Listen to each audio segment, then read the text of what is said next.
Many neighborhoods have one, a rundown house with junk and weeds all over the yard, and often even worse inside. Frustrated residents complain again and again, but even when the city takes action, the nasty neighbors are soon at it again. Why can't these guys be stopped? Kim Holland is on our special assignment with a classic case of endless frustration.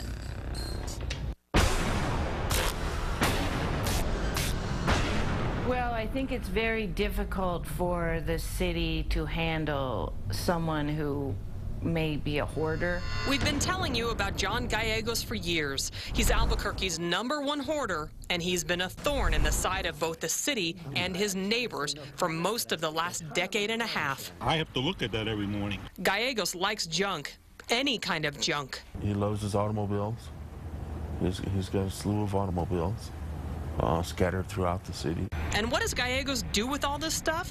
Well, he usually parks it in the yard of the house he owns on Macias Street or the house his mother owns on Terra Drive.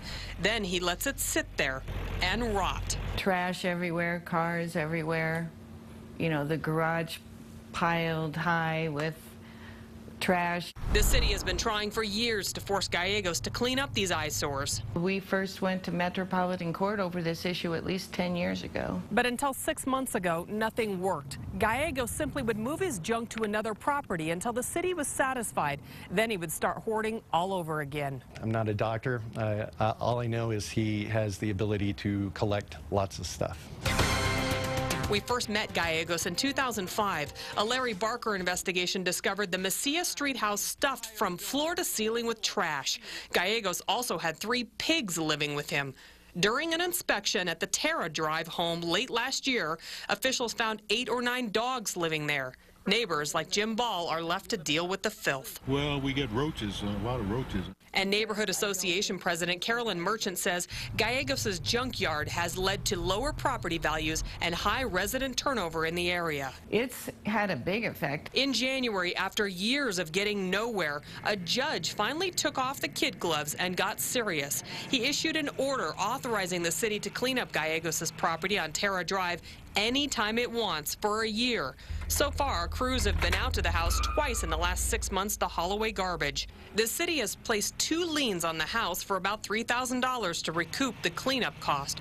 While that still hasn't stopped him from collecting more junk. They towed everything away last week, and then he brought these 2 trailers and that gray truck and the carport back the day after they towed the stuff away. It has helped. I'm satisfied that we had the ability to give the neighbors some relief from Mr. Gallegos. But unless a judge decides to put Gallegos in jail, the city's current solution is about as good as the situation is likely to get. I mean, it's horrible, but the city at least is working on trying to get rid of it. And that work has led to the city's groundbreaking new legal strategy for dealing with Gallegos or any other problem neighbor. Conrad says the city will absolutely ask the judge to continue the court order when it expires January 2012.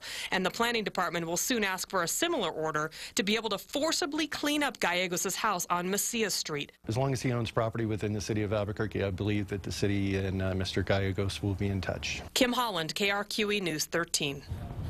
John Gallegos also owns a large piece of land in Torrance County. A county official tells us that they have been trying to get him to clean up all the mess, the old cars that he has parked there for years, but the mess remains.